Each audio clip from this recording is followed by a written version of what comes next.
Fantastic. The time is now 5 p.m. and I'm going to go ahead and call to order the meeting for the Tipp City Exempted Village Schools Board meeting. Sorry, work session.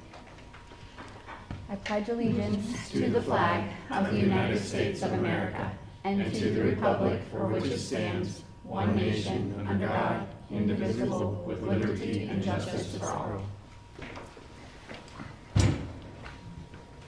All right, Mr. Stevens, will you take the attendance, please? Mrs. Drum? Here. Mrs. McMurray? Here. Mrs. Dillard? Here. Mr. Maines? Here. Mr. Thompson? Here. All present and accounted for. We have a quorum and can continue. Awesome, thank you. At this time, I would love a motion to approve the agenda. I'll motion. Moved by Mrs. McMurray. Is there a second? I'll second. Second by Mr. Thompson. Is there any discussion? Is this where we're going to add? Yep. What would you like to add? The pilot for the substitute teacher proposal? Okay. This is a discussion. Yeah. And since it's an agenda item, we can just move to the dialogue.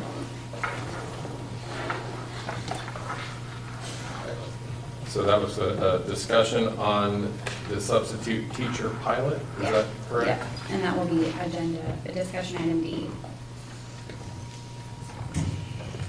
All right, any other discussion? Hearing none, we'll proceed to vote.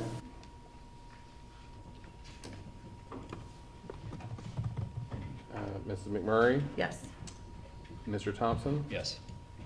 Mrs. Drum? Yes. Mrs. Dillard? Yes. Mr. Maines? Yes. All right, motion passes to approve the agenda. All right, so let's start with our first discussion item of the evening, and that's going to be the athletic support service pay rates. So underneath the public content, there's a draft for the athletic support services pay rates change that we are discussing. Mr. Stevens, did you want to? Yeah, this is mine. So this year, I've had discussion with the middle school athletic director, Casey Matthews, and the high school athletic director, Mr. Craig Kramer. And they have indicated that they're having a difficult time filling some of the positions, especially the scoreboard operator / time clock keeper. These are positions that don't have any additional pay. I mean, you might as well, you can be a ticket taker and make the same money and have less stress, because that scoreboard operator / time clock person, that's a very difficult job. There's some stress there. And so I was asked if we might be able to look at the rates that we pay our game workers. And so I did review the current fee schedule that we have, and I did notice that the rates were approved back in 2018. That was the last time we approved the rates. We did add to it tournament game working rates back in 2023, but so we felt that it might be time to increase the rates. So I had Mr. Kramer ask around, and I checked with a person just to find out how other districts are doing it. Mr. Kramer approached Troy schools, and they pay a flat $17 an hour for their rates. We pay per event. Overall, the Ohio minimum wage is $10.70, so we do exceed that because none of our events last that. If you took the total price, divided it by the number of hours worked for, I don't know, how long does a football game last? 3 hours. 3 hours. Yeah, the $50 ticket taker rate divided by 3 hours is well over the $10.70. So we're fine with the hourly rate or minimum wage. But I spoke with another person, and they indicated that their district is all done by volunteer. Parent volunteers do everything, and we're not. Yeah. That's our district. For ticket takers? No, not ticket takers, but for scoreboard operator, for everything else. Yeah. We do have some people that Announcer, have everything, some people that yeah. volunteer for things, but we do have other sports that are not being covered. Football is fine. There's no issues for football. There isn't for soccer either. Okay. And so it was suggested that we increase the ticket taker and the, let's see, I got it down here.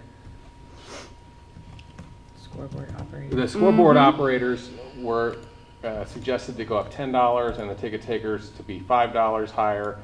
And the reason for the difference was just because of the amount of work / stress that goes into maintaining the scoreboard versus taking tickets. But, and we did not touch the football, we did not touch track, and we did not touch wrestling. Everything else went up by either $5 or $10.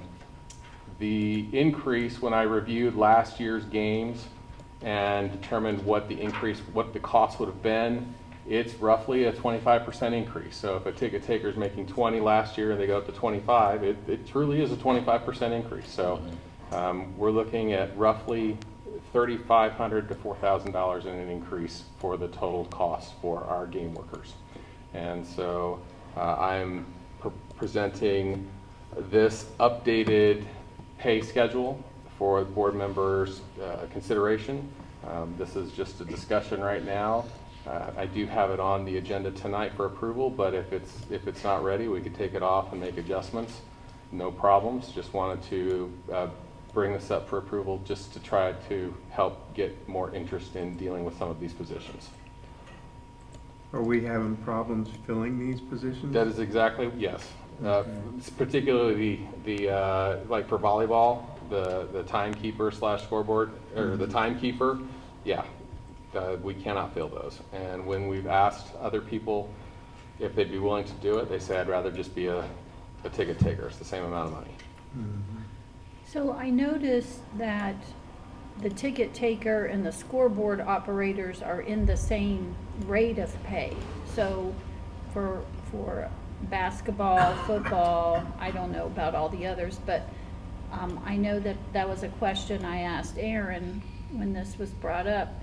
So each person that works a game, whether it's football, are they equally involved? Is one person working 1 hour and one working 3? Is one leaving because we don't sell tickets anymore, but they're getting paid the same amount as a scoreboard keeper? Do you see what I'm saying? I don't run those, and I don't know how long the people stay. These are just the rates that have been proposed by athletic directors in the past, and this is what we've been paying. Varsity football is not changed at all. There are no there's no updates to the varsity football rates. And the ticket seller and the scoreboard operator, there is a note next to that. They were originally 20, now it says 25, but next to the scoreboard operator, it says plus an additional 5 for a total of 30. I was just trying to... Do you have any information, this may be a better question for Mr. Kramer, but do you have any information on why the difference in compensation for the site supervisors for the different events? So like... Yeah, Ask so that I did ask him in regards to that about and it's basically the size of the event, the magnitude, Okay. setup time, close down time, the size of the event, you know, is it a smaller event versus a larger event, size of the crowd, that's the determination. Larger the crowd, larger sums of money typically go hand in hand with that, Okay. so, So an increased responsibility yeah, based on the size of the crowds. yep. Yeah, like a wrestling meet is like all weekend. Yeah. Right. Okay. So I go back to same thing that Cindy said, and I don't know. I know that I've seen when I've gone to the soccer and the football, you know, the ticket takers there, like, at what point in time do they stop selling tickets? Third quarter? Halftime. Half. Oh, I thought it was third. Half? Well, maybe after In between halftime. half and third. Yeah. So, And then they have to stay and reconcile everything. oh, okay. They have to, So maybe Get it's the half money. they quit. Yeah. Because Okay. people And then- tend to come back after halftime and there's Yeah. nobody ever there. Okay, Yeah. but, because I'm just thinking the scoreboard person's then there like the whole time. They gotta make sure it's set up. Right, but then that's my question too. Is that Only enough? because I have a husband who's done the scoreboard for soccer for 4 years. So how does that work? If there isn't one, then we just don't pay that person for that particular position? Or how do we even determine who is a scoreboard operator? Are we training them? Like what are we doing? The other question I had, and I mentioned it to Aaron, and he said that he thinks it goes out to all of the staff, Mhm. that all staff at all schools are eligible for these positions. So maybe we need to think about a way to add some incentive to it or something. I'm not sure, especially if we don't want volleyball not to have workers for the games. When people don't show up, it's the athletic directors that are taking over, and I think that Ms. Matthews is the one that's doing more. She's doing the clock at the volleyball games. She's trying to do everything else too. Who determines what the tickets cost? I believe that's This through is the OH. HSA. Well, The Or conference. the, yeah, The MBO. conference, the conference, but like the state, like tournament Yeah. tickets are decided by OHSAA. Okay, Yeah. all right. Have they increased our ticket prices at all recently, or over the past 3 or 4 years? I think there was a Yeah. $1 or $2 Yeah, increase. they have. Yeah.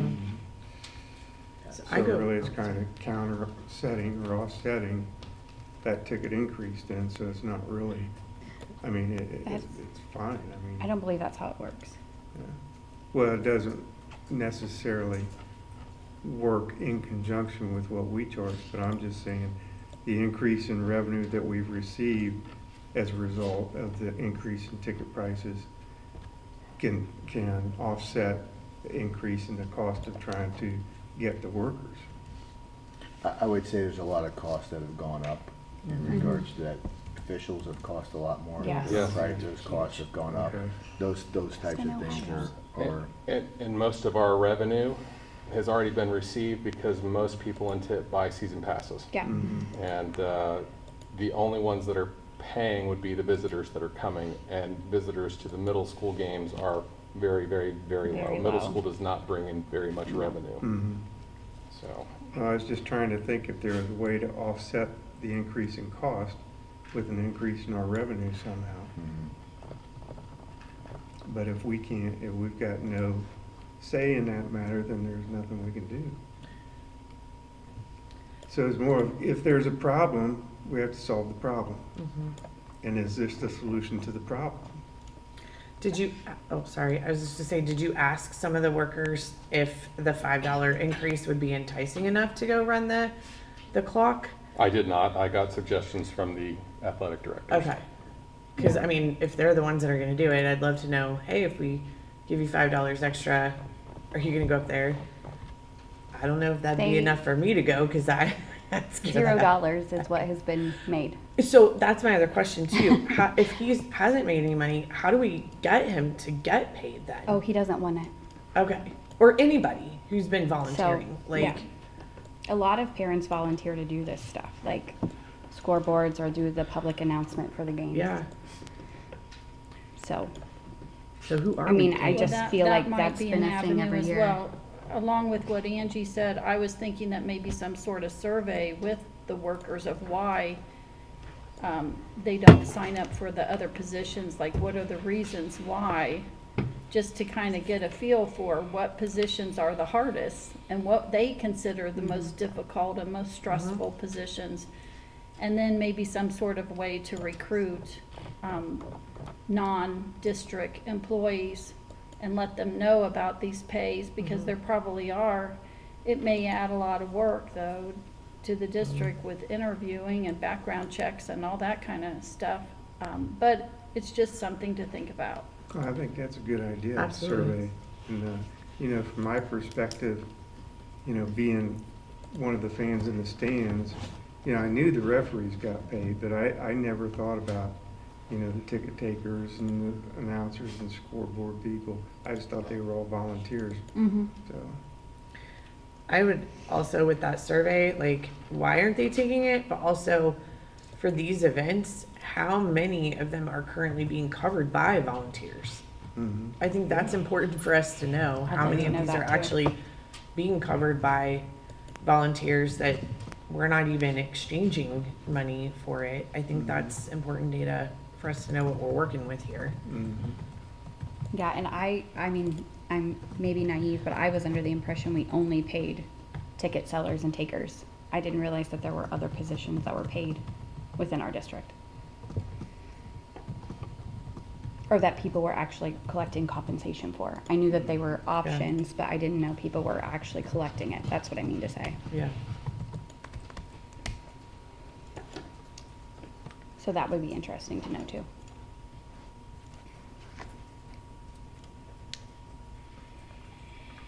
All right, any other discussion?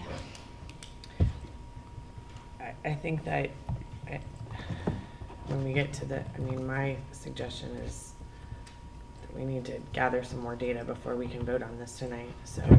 I agree.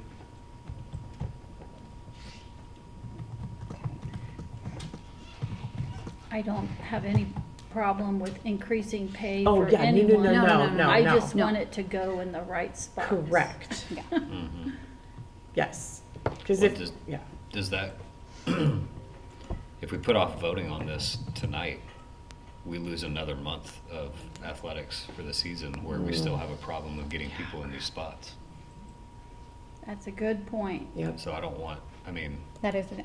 I would like more data as well, but also, is there a way that we can maybe go ahead and approve this now and ask for more data in the just because So- it's a raise for everybody across the board, which we all agree probably Correct. needs to happen. Yeah. Yeah. But is there a way to maybe next meeting refine it with more data and just say, hey, we won't go below this on any of these rates, but maybe somebody else deserves a little bit more in comparison to what ticket takers are getting or whatever. So, hold on. Maybe we could leave it as is right now, and if we do decide for an increase, make the increase retroactive. That is a pain, Rick. Retroactive means going back and reviewing every payment and then reissuing more Yeah, money. so I'm going back to look at the athletic game Yes, workers real go on. quick and see how many we have too.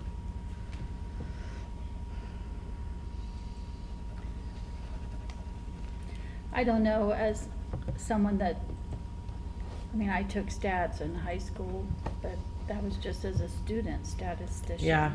But, when I look at these jobs, being a scoreboard operator, that looks pretty hard to me. 25-second clock. Yeah, no way, Jose. I wouldn't wanna do that. I'm sure I'd mess that up. Well, I think I'd be in favor of approving the raises as is. Yeah. And then revisiting this next meeting with better data to make any extra adjustments wherever we might see. Before the winter season starts, at the very least. 'Cause I When think they we- put a call out again. Yeah, I think we would all agree that probably everybody with the rising costs, and this hasn't been discussed since 2018, I think we would Yeah. all agree that everybody probably deserves a raise. Absolutely. Yeah. And I'm Yeah. okay with Yeah. the levels that we've hit, but I would want to take care of anybody who we felt like needed additional compensation as well. Correct. And volleyball is this season, correct? Mm-hmm. So maybe if we vote and approve this tonight, maybe that is enough incentive for at least a few people. And then we can say, hey, for some of these other positions, there might be some more coming in the future. That might attract some interest. So, March 18th.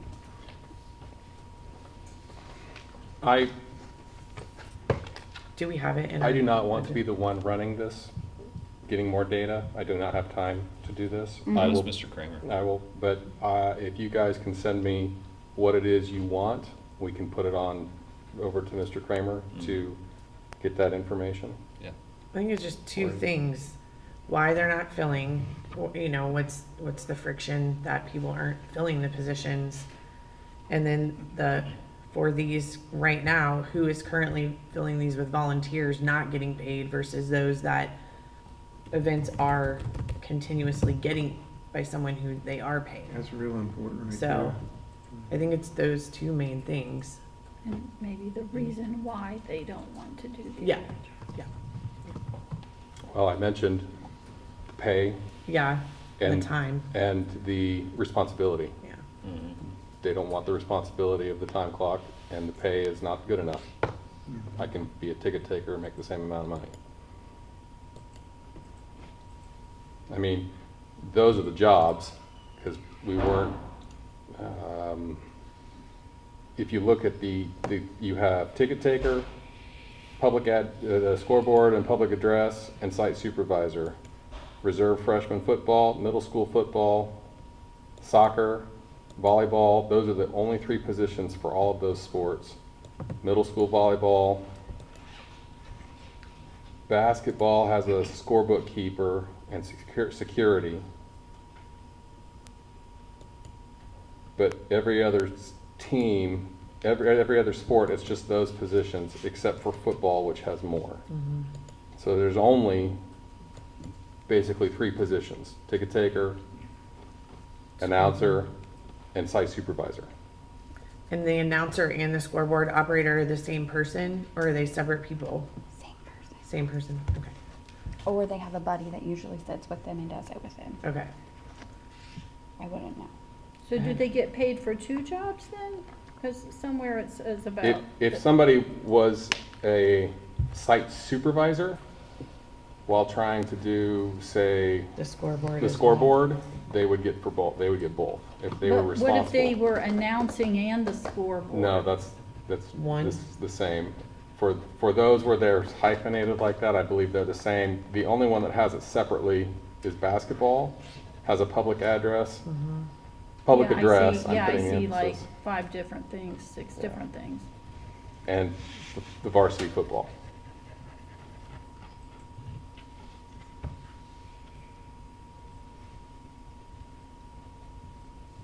This hasn't changed every time I've approved it. I can tell you for swimming, that's always been a parent, Yep. just volunteering to collect, like, we'd sign up at the beginning of the season, like, who's gonna take tickets for this meet? Nobody's ever gotten paid. It's the same with softball. There's an announcer, but it's a parent every time. And baseball. I'm not sure how it works So for everything else though. I agree with Kyle. I think that to finish out the fall season, Mm-hmm. I think it's probably important that we, And it's more for statistical understanding too, like not necessarily a decision.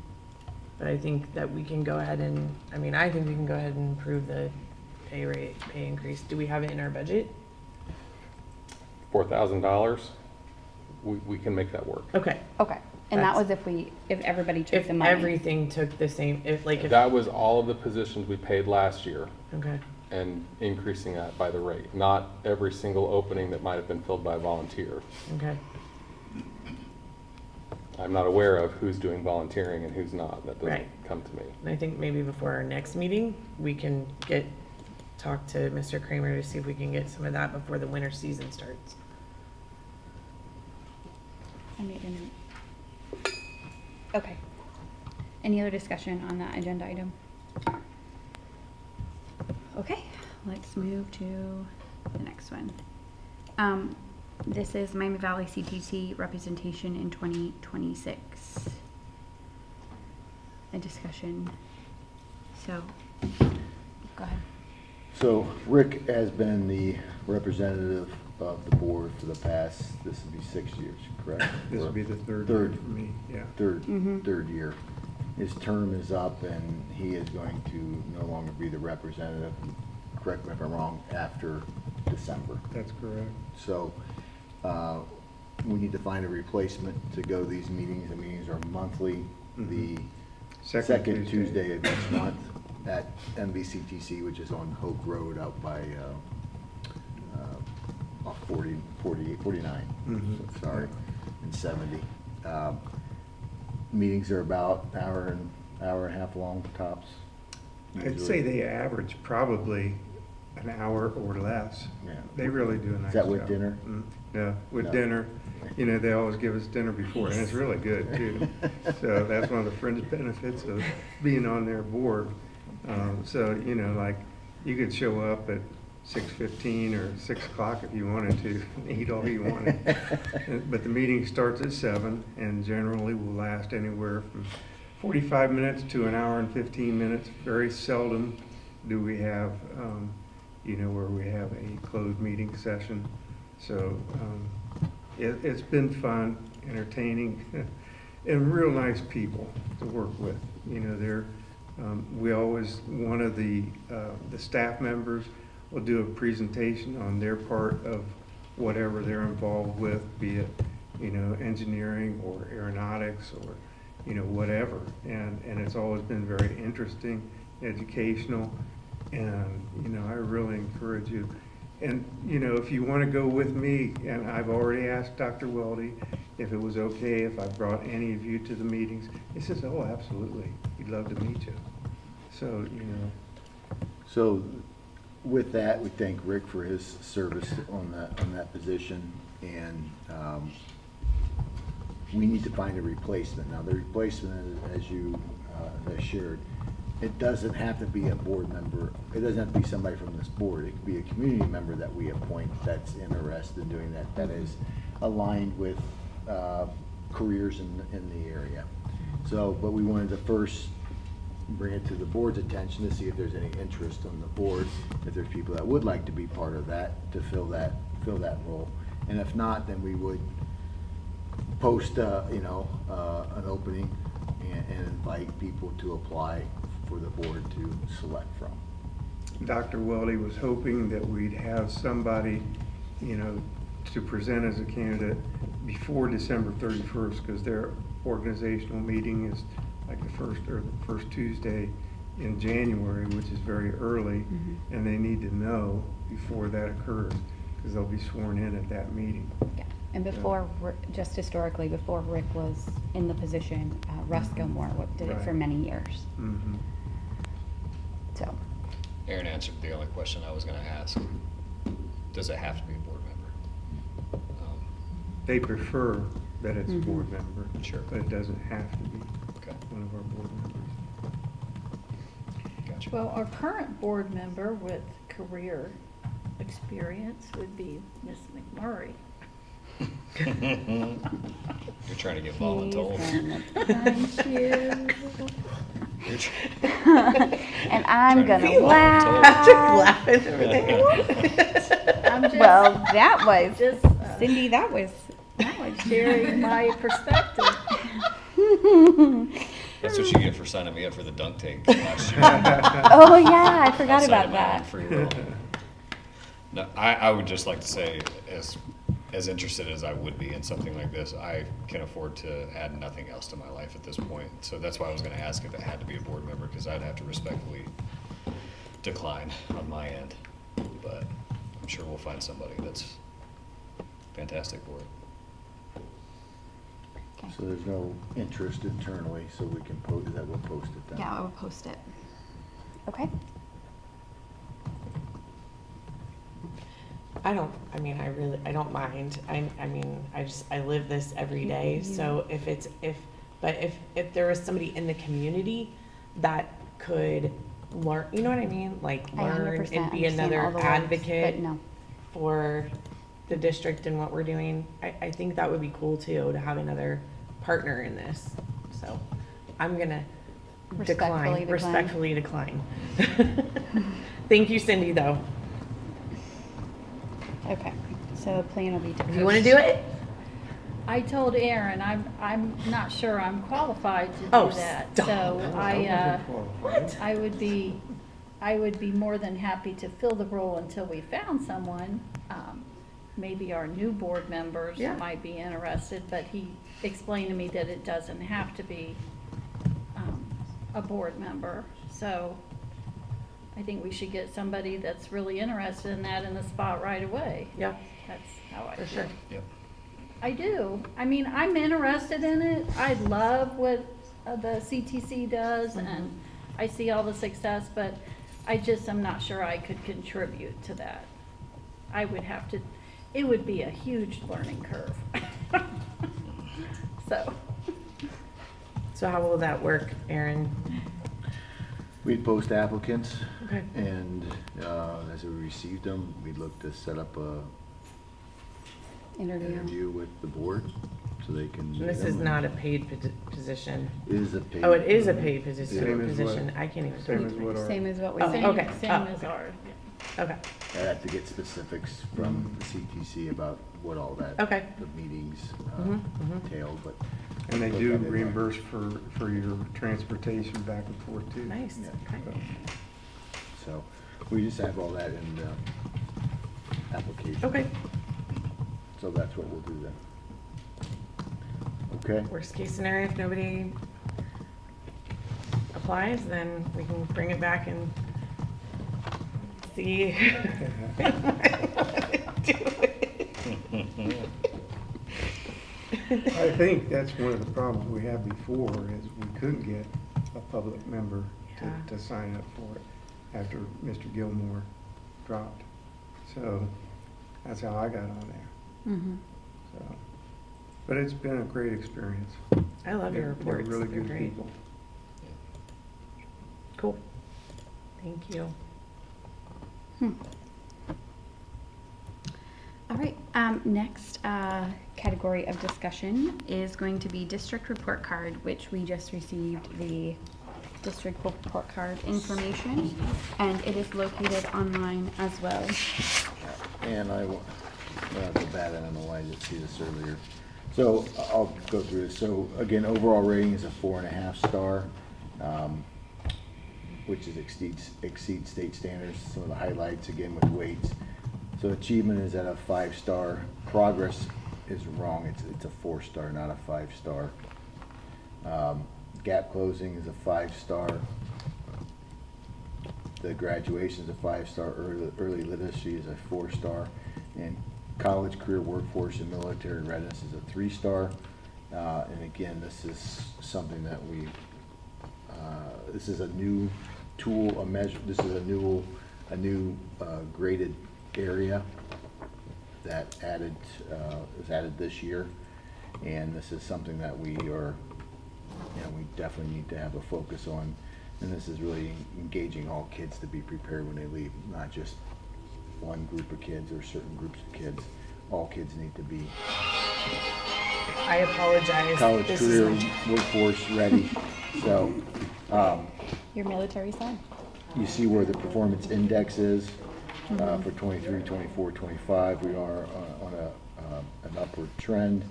The 93.5. So you take the top 2% of the school districts in Ohio, that is they take the max score. So that was 109 point something.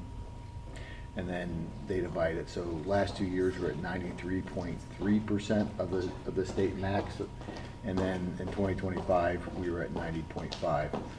So making a little ground, but we want to be up in the top 2% and setting the bar for schools as well. Can you explain that again? So So what you're saying are not the performance index. It has to do with No. some other calculation for the So- top, no, so the performance index is 99.4. right? Okay? So when they decide whether you're getting, where you're at, it's based on the 90, if you're 90% of the top 2% average, that's what gets you a 5 star. If you're below that, it goes down stars. So the 5 star, you have to be above 90%. We're at 90.3 the last 2 years. This year we're at 90.5. So we want that to be climbing higher. Does that make sense? Mm-hmm. So in terms of the top 2% of Ohio districts, We are- That's the measuring stick. we aren't there yet, is what you're saying yet? Correct. Okay, so, and for us to get in the top 2%, so we've gone up 0.2%.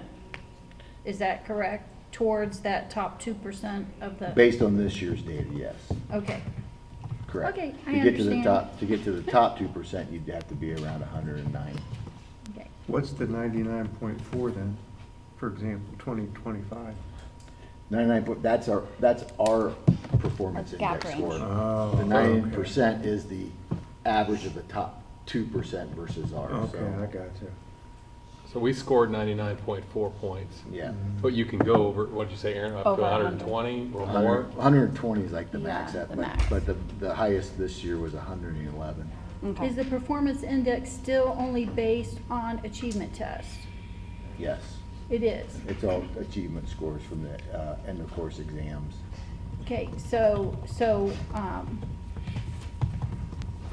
the best way to increase your performance index is with your gifted students for the most part, or No. regular students that are performing above? No. No.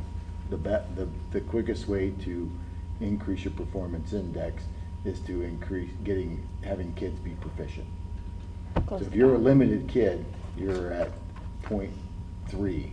If you're Right, basic, you're 0.6. right, but we don't have that many kids that are limited compared, I mean, we have 33%. Depends on what you're gifted looking at. kids. Yeah. Depends on what you're Depends on what looking you're at. looking You can look at the data and say we had this score in this area, where only 60-some% of our kids were proficient. If we had everybody proficient, That our would score raise it, but a up. bigger chunk is that you only No. get 1.0 if they're proficient. You get 1.1 if they're advanced, you get 1.2 if they are accelerated. I'm mixing up the terms there, but the higher you go, Correct. it's not 1.0, it's 1.1, 1.2, 1.3, Correct. correct? Correct. But going from proficient to accelerated to advanced, that's a 0.1 increment. Mm-hmm. If you're going from limited to basic, that's 0.3. You're going from basic to proficient, that's a 0.4 gap. Those kids need to be looked at, and that's where you can make your biggest jumps, in my opinion, is getting everybody up to proficient minimally. And that's what we should be looking at, all of our kids being proficient.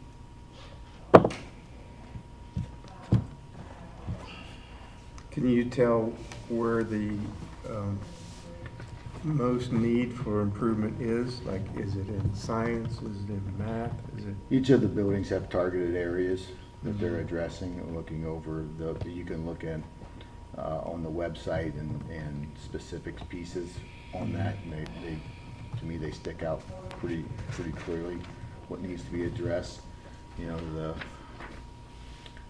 you look at the second page I gave you, it kind of had the last 3 years of building level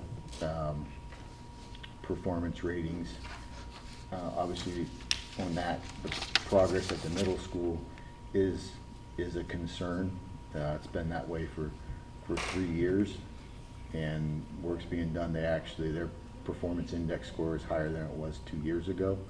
They're making some progress, and I expect a lot of progress happening this year on that. But you have that data, the chart there for the last 3 years. And, you know, we should be, you know, am I glad we're getting 5 stars for achievement? Yes, I mean, there's good things happening. However, I know that we could be higher. I believe our kids can be higher, and I know our staff can do that. So, and then the career military, college readiness, that's something that we're working on. And again, that data is 2 years old. Yeah, I So think we that's have important to point out too. We have to, we had some things in place last year that we expect to go up, and we're working on to make those better for all kids to be college, career, and military ready.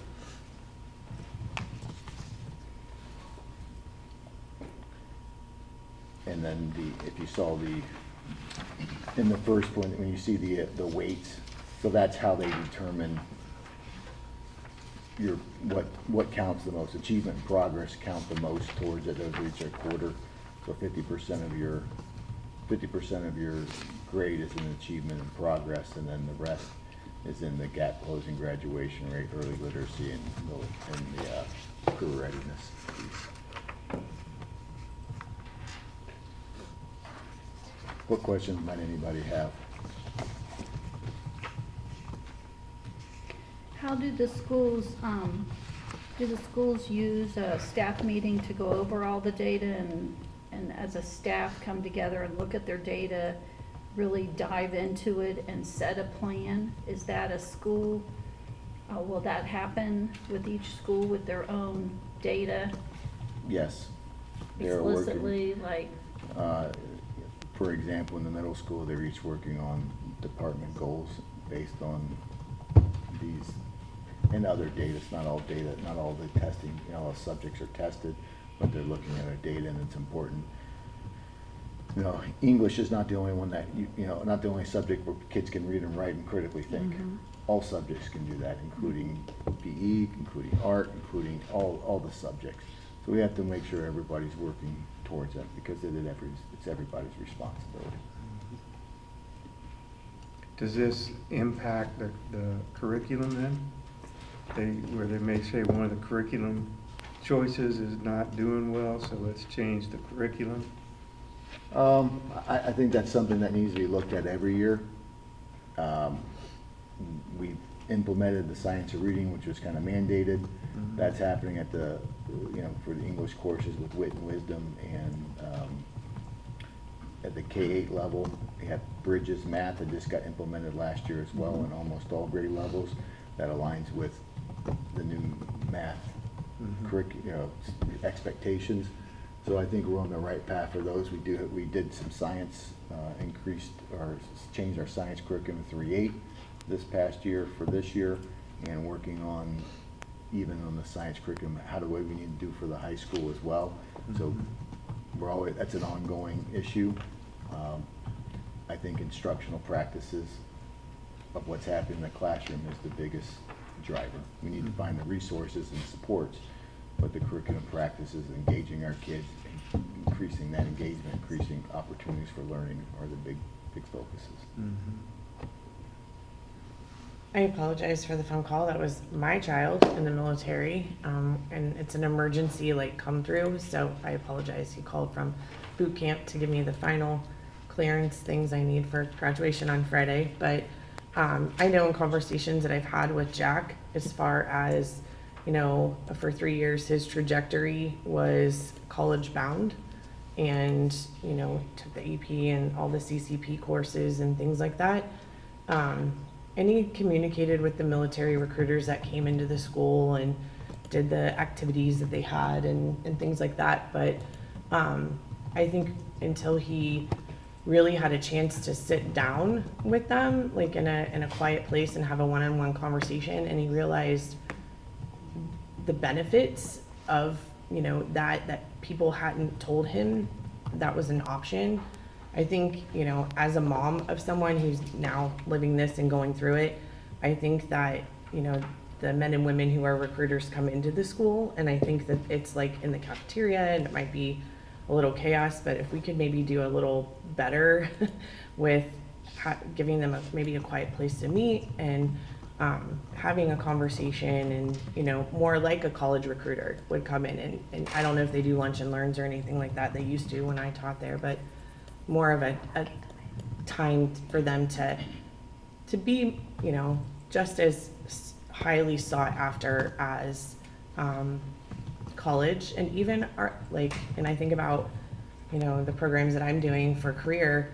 We just announced the $30 million training facility with Jobs Ohio. So, and that's for people coming right out of high school. So, just making sure everyone knows what the opportunities are to fill in those gaps.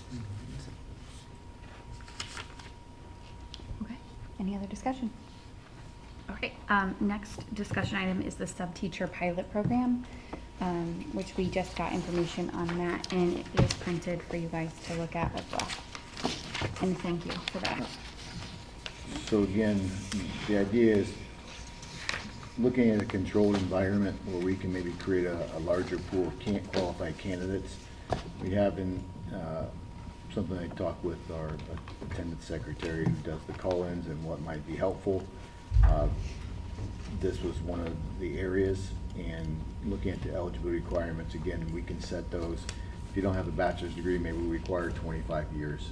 It's kind of the threshold we talked about. Chelsea looked at some other states to look at that. Looking at, again, making sure their FBI, BCI background track training, they gotta get the sub-teacher license, all those things have to happen. We talked about, even 18 to 24, where they can get, so if you're in an educating program, you can get that pre-service license, which counts for your sub-teacher, or, once you've attained your bachelor's degree, obviously we might hire people in the mid-20s to do for teaching positions. But if they're in that age range, that they could be part of this pilot proposal until they have a bachelor's degree.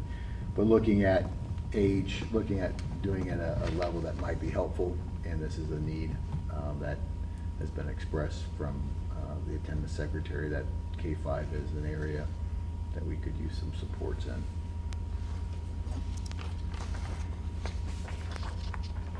This looks like everything that looks like it reflects everything that we had talked about the last time that we talked about this. So I'd have no problem approving something like this. I do think the one thing though, did we not talk about age 18 to 24? Wasn't lowering that threshold to an associate's degree an option, or was that a different part of the discussion? Because I remember us talking about an associate's. We just put it as enrolled in an education prep program with the pre-service. I do have concerns with life experience and things, especially if we were to go to higher grade levels, that I don't think that's a good idea. I'd like to see how it works out with more of a K-5 start.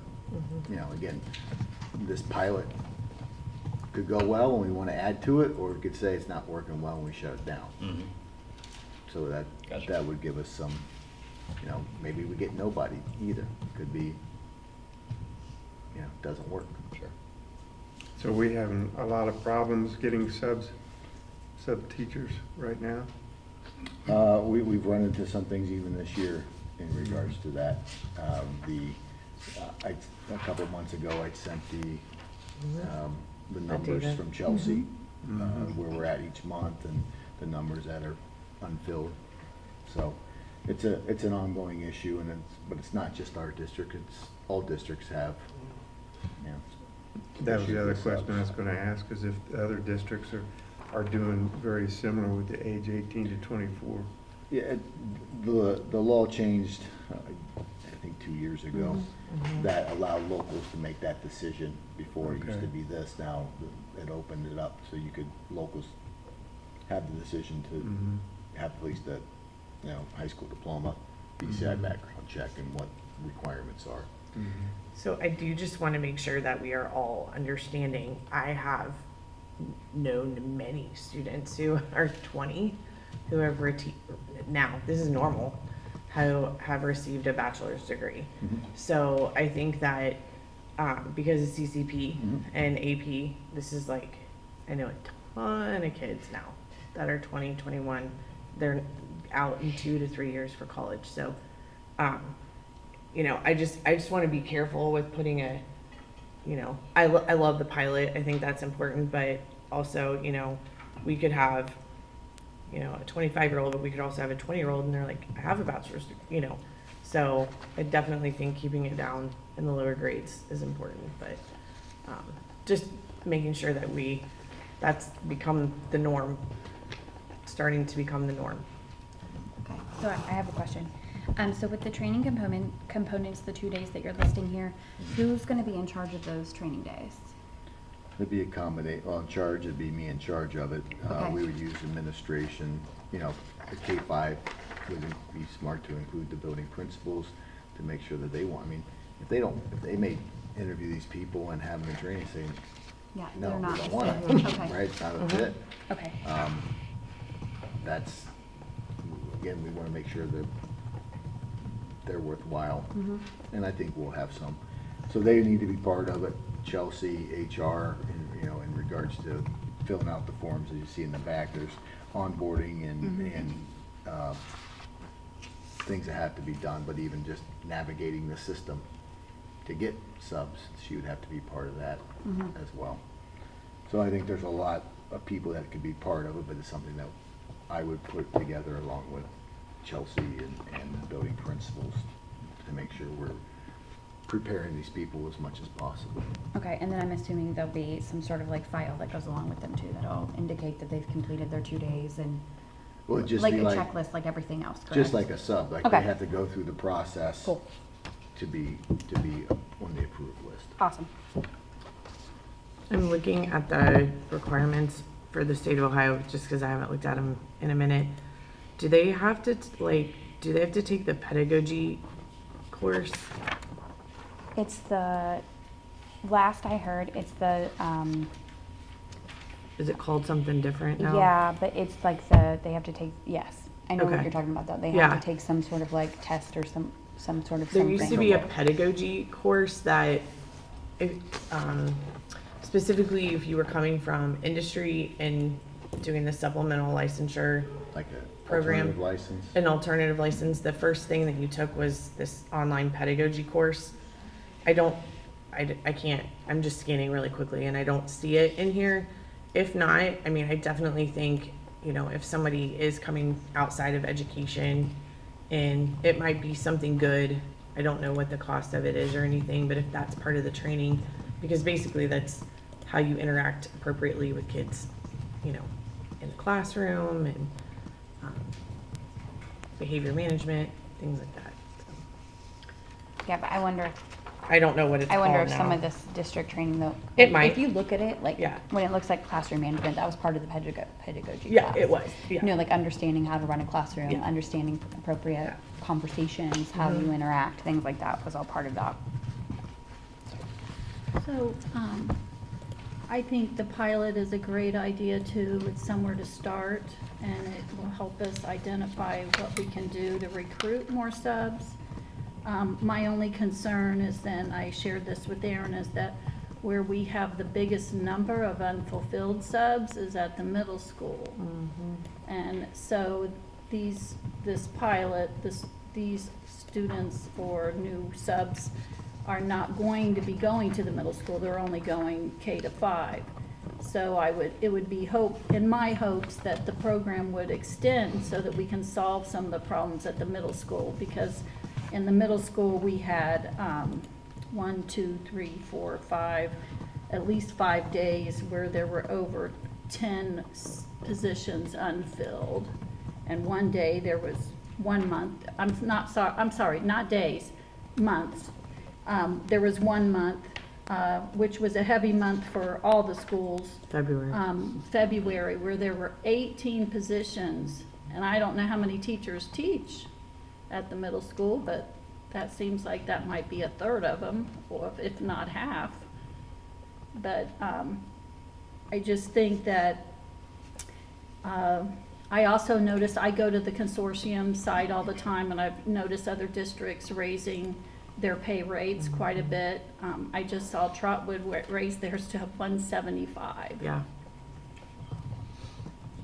And we raised ours just the. Right, about a just year for the and a middle half school. ago. Right, and I'm not suggesting that we raise our rate, and I think the pilot is a great idea. I just wanted to put out there that we do need to address the issue at the middle school with the substitutes, the positions not being filled, because to me, it would be much more difficult at the middle school. And I want to clarify, you weren't saying that these ones that are 25 would only be in elementary, correct? You said that they would be anywhere in the district, correct? No, this No? would be only for K Okay, K to 5.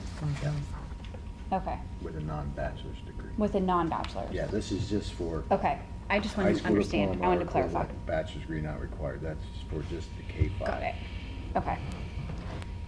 And I know a lot of people don't want to sub in the middle school because they think that it's, you know, difficult. The kids are going to be difficult and the kids are going to know more than them and all sorts of things. But once you get to know middle school kids, they're pretty cool. Well, as long as you don't live with them. All right, any other discussion? All right, hearing none, we'll go to adjournment. So at this time, I would love a motion to adjourn this work session. I'll motion. Moved by Mr. Thompson, is there a second? I'll second. Second by Mr. Maines. Any discussion? All right, hearing none, we'll proceed to vote. Thompson? Yes. Maines? Yes. Dillard? Yes. Drum? Yes. McMurray? Yes. All right, this meeting is adjourned and our next one will start at 6:30 PM. Now 5:54 PM. Thank you, and it's 5:54.